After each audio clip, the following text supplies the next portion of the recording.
is your talent program. Welcome to Abntv Inside the Newspaper Review. Today I am Kenny Afolabi and my co-colleagues here. Ifeoluwa Adesanya. So here with me I have the Punch newspaper and I have the Vanguard newspaper. Firstly, we are going to venture into the Punch newspaper. Governments advise parents on children's financial literacy. The Lagos State government has called on parents across the state to collaborate with teachers and other key stakeholders to ensure that their children excel, not in core subjects but also in financial literacy.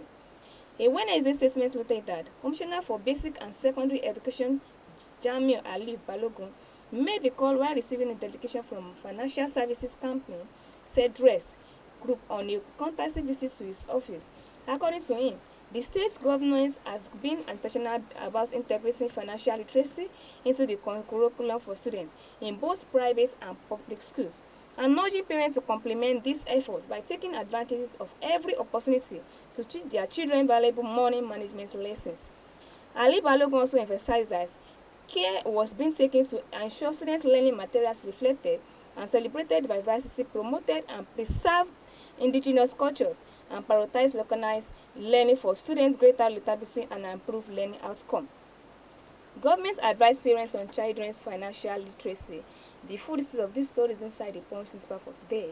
Over to you, Ifeoluwa. Okay, I have the Tribune newspaper and the Guardian newspaper. First of all, let's venture into the Tribune newspaper.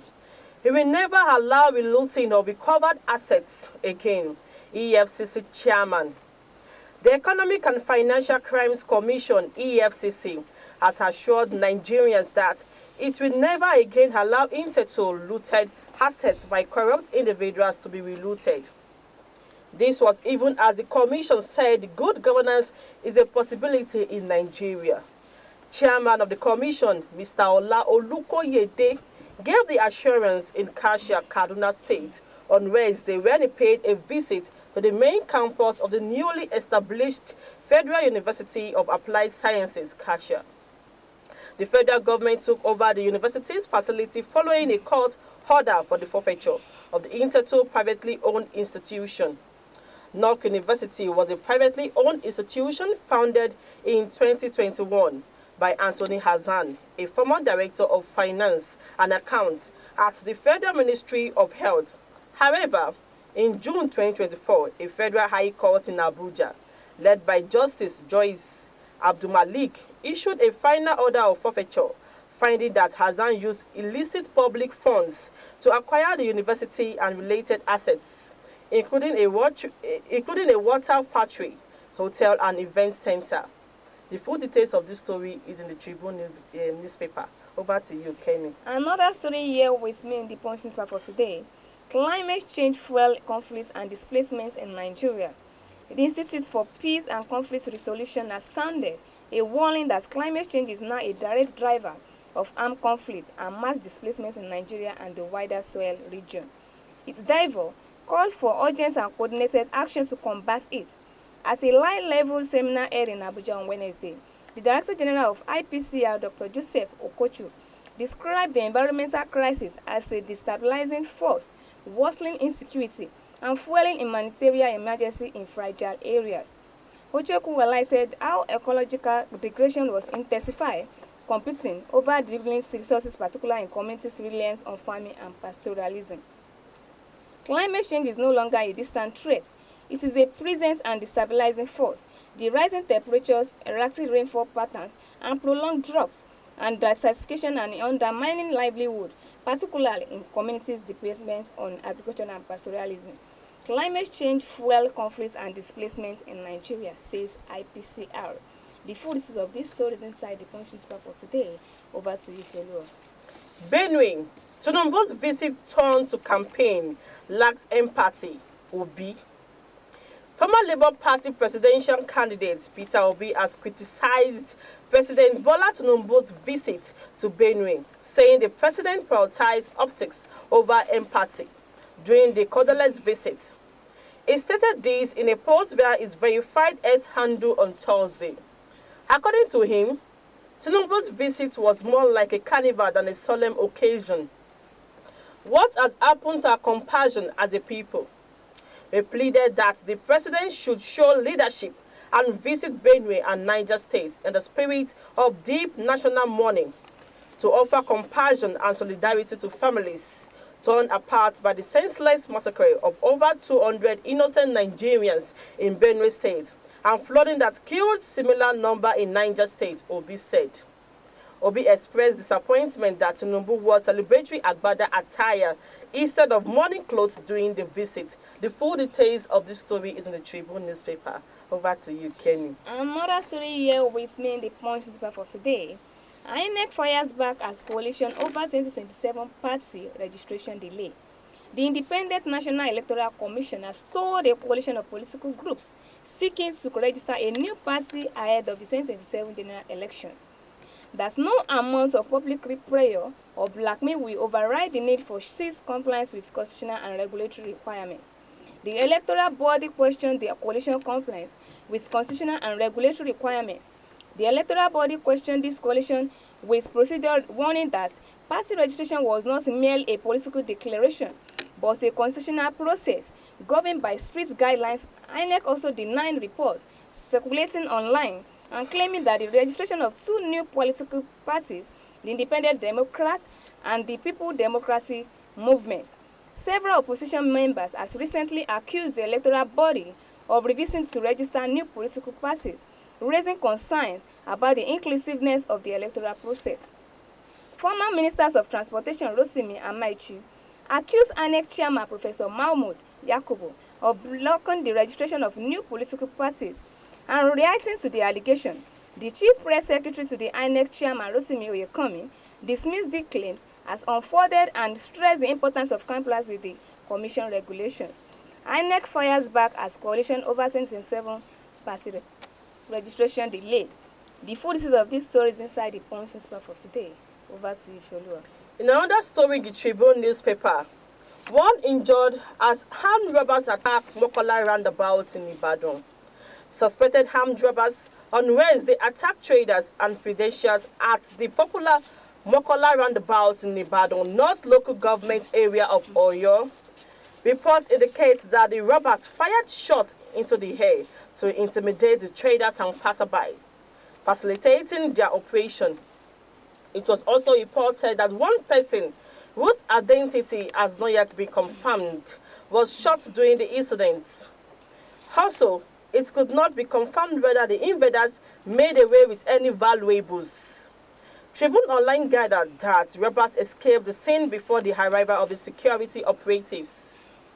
Confirming the attacks to our correspondent, the police public relations officer, CSP Adewale Osifeso, said no life was lost during the attacks. He added that investigation is ongoing on the matter.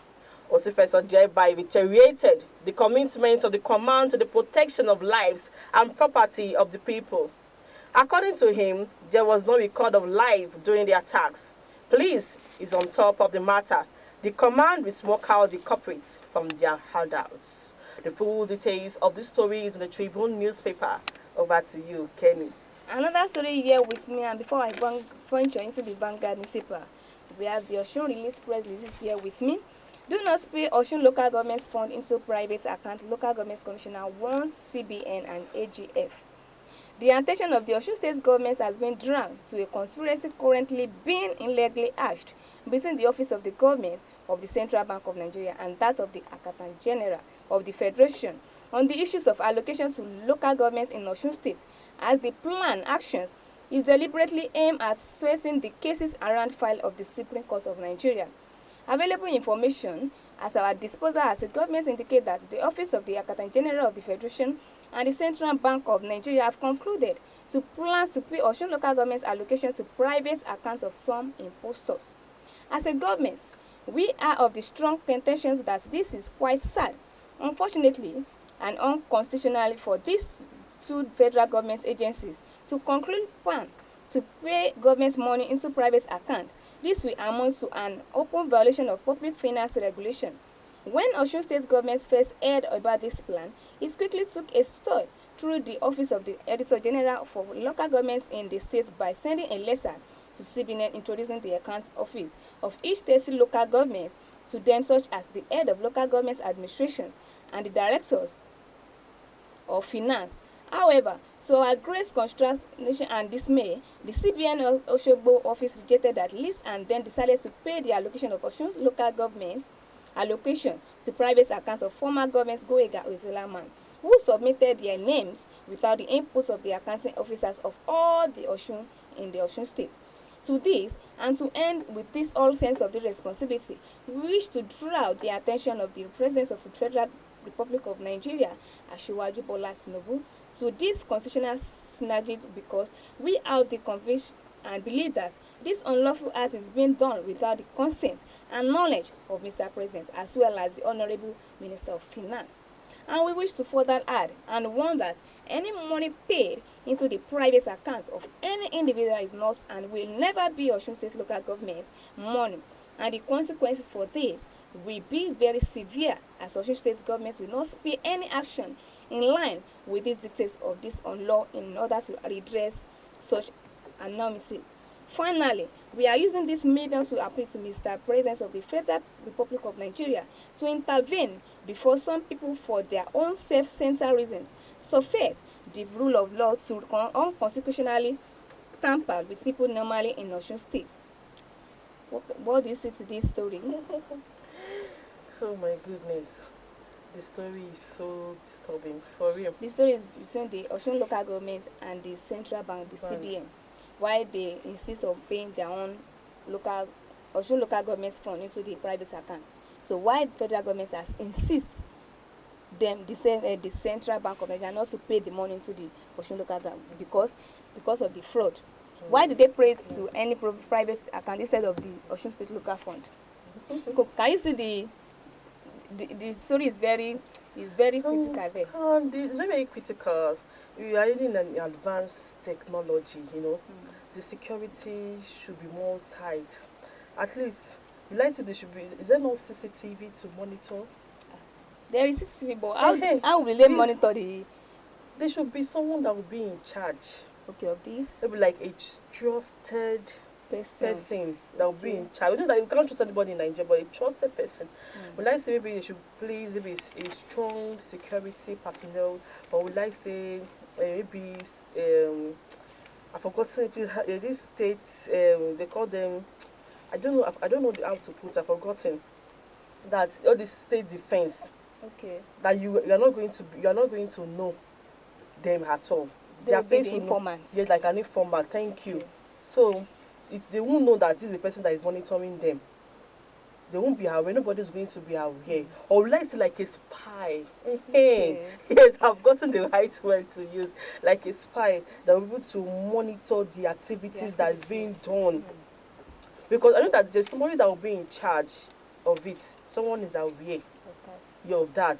Because to be among themselves that will be in control of it. So there should be a trusted person that will be in charge. That nobody will even know. That nobody will even suspect that this person can monitor. You understand what I'm insinuating? So nobody is going to understand that aspect. So now they are begging the president to intervene in this situation before the cases has gone high.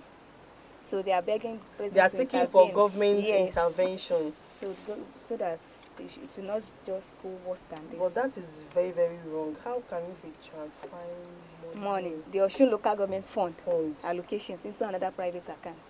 No wonder that. I don't wonder that the local government staff will be affected. Yes, now. They'll be affected because the money that's supposed to come to them, it won't get to them. So they'll be affected. Exactly. So over to you, Felua. Gunmen attack Natasha's home again. Suspected ritualists arrested. Group decries Senator's refusal to sue Akpabio for sexual harassment. The country home of Senator Natasha Akpoti-Uduaghan in Ihema, Okeyi, local council of Kogi State, was attacked again on Tuesday night by gunmen, marking the second assault on the property in just 2 months. This is just as the Coalition for Democratic Women in Leadership frowned on the senator's alleged refusal to go ahead in filing a sexual harassment lawsuit against Senate President Godswill Akpabio to prove a case. On the attack, a witness said the assailants stormed the residents, vandalized windows, and attempted to inflict further damage before they were repelled by a local police crowd, community vigilante members, and youths. One suspect, identified as Suberu Jose, a native of the area, was apprehended during the attack. Security sources, the suspect had led to be a ritualist linked to Akpoti Uduaghan political opponent, confessed to participating in 3 previous attacks on the senator's residence. The full details of this story is in the Guardian newspaper. Over to you, Kenny. Another story here with me in the Vanguard newspaper for today. Insecurity. Sokoto government willing to dialogue with bandits, says AIDS. The Sokoto state government has reiterated its commitment to peace and security and expressing willingness to engage in dialogue with armed groups who are ready to lay down their weapons and embrace reconciliations. This is contained in a statement signed by the Special Advisor to Governor Ahmed Aliyu on security. Retired Col Ahmed Usman in Sokoto and the state government committed to peace and security emphasized the importance of this negotiation over prolonged conflict. Government has reaffirmed its readiness to negotiate with bandits who demonstrate a genuine commitment to surrender and to reintegrate peacefully into society. He said, while commending the federal government for the proposed deployment of forest guard across the region, the special advisor stressed the importance of integrity and recruitment process. Insecurity, Sokoto government's willingness to dialogue with bandits, says A. The full details of this story is inside the Vanguard newspaper for today. Over to you, Philua. Lagos State government seeks stronger parental involvement in children's financial literacy at book launch. Lagos State government has called on parents across the state to collaborate with teachers and other key stakeholders to ensure that their children excel not only in core subjects but also in financial literacy. The State Commissioner for Basic and Secondary Education, Jamiu Tolani Ali Balogun, gave the charge while receiving a delegation from a leading financial services company, said Grace Group, that paid a courtesy visit to his office. According to him, the state government has been intentional about integrating financial literacy into the curriculum for students in both private and public schools, urging parents to complement the efforts by taking advantage of every opportunity to teach their children valuable money management lessons. Ali Balogun also emphasized that care should be taken to ensure students' learning materials reflect and celebrate diversity, promote and preserve indigenous cultures, and prioritize localized learning for greater relatability and improved learning outcomes. The full details of this story is in the Guardian newspaper. Over to you, Kenny. And lastly, story here with me in the Vanguard newspaper for today. Security. Governors, NCA, and Minister of Defense meet in Abuja. The Nigeria Governor Forum is presently in a closed door meeting with the National Security Advisor to the President now, Rabadu, and Minister of Defense, Mohammed Abubakar. The new Agency of Nigeria reporters, the meeting under the leadership of the Forum Chairman, Governor Abdurrahman Abdurrazak of Kwara, is holding at the NGF Secretariat in Abuja. President Tinubu called out the Inspector General of Police to know why arrests had not been made, and he also urged the head of the departments of the state services and the National Intelligence Agency to intensify civilians and gather actionable intelligence to apprehend the perpetrator. Security. Governor and NCA Ministers of Defense meet in Abuja. The full details of this story is inside the Vanguard newspaper for today. Over to you. Anyone left with you? Yes, I have one. Guardian newspaper. Focus on prevention as NDLEA UNODC commemorates World Drug Day. The Nigerian public has been challenged to get involved and take full ownership of the fight against substance abuse and illicit drug trafficking to curb the menace and prevent young people from falling into the drug trap. The chairman, Chief Executive Officer of the National Drug Law Enforcement Agency, NDLEA, Brigadier General Muhammad Buba Mawa, retired, made this charge at a joint press conference with the United Nations Office on Drugs and Crime, UNODC, yesterday to announce a week of activities to commemorate this year's World Drug Day.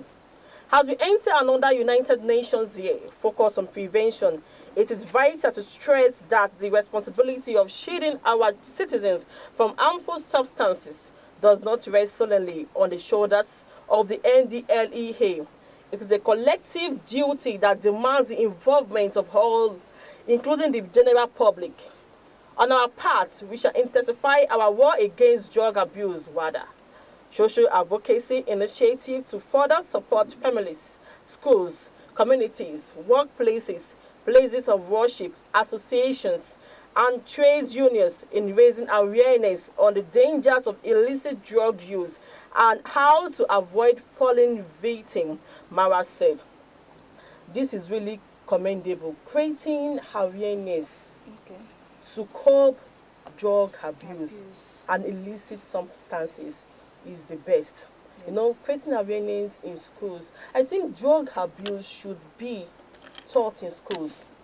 It's also a part of a subject. I think It should be part of it's it. part of a subject because it will just enable students to know how to eradicate To and enlighten them the more students, about this drug to abuse. enlighten the youth, because this drug abuse substance is how the youth got involved. Some of them is peer pressure. They are being influenced by peer pressure, and environment also I matters. think family background also matters. Family background matters, and environment also matters. It depends on the kind of environment that you live, where our children lived. That's why, as a parent, we need to monitor our children. It's not only leaving it to the directors or to the NDLEA. They should monitor them. The friends they are Parents, passing to them. teachers, associations, church, even this drugs abuse. I mean, The it should NDLEA. also be talked about in church too. Okay. It shouldn't be neglected because youth have been affected. A lot of youth have been destroyed by this drug abuse. Even in schools, it is common. They feel that it is way of life. It's not about fighting the youth or it's not about fighting the youth. You just have create to awareness create of this. awareness. There's some youth that we need to talk to. They need to enlighten them solemnly. About this drug abuse. Educate them. Some of them, they already feel that it is a way of life because they're already being influenced by their peers. They are being influenced by adults. They are being addicted to it. And they're already addicted to it. So how some of them that have already been addicted to it, they should draw them closer, take them to rehabilitation center, to clean their system and educate them.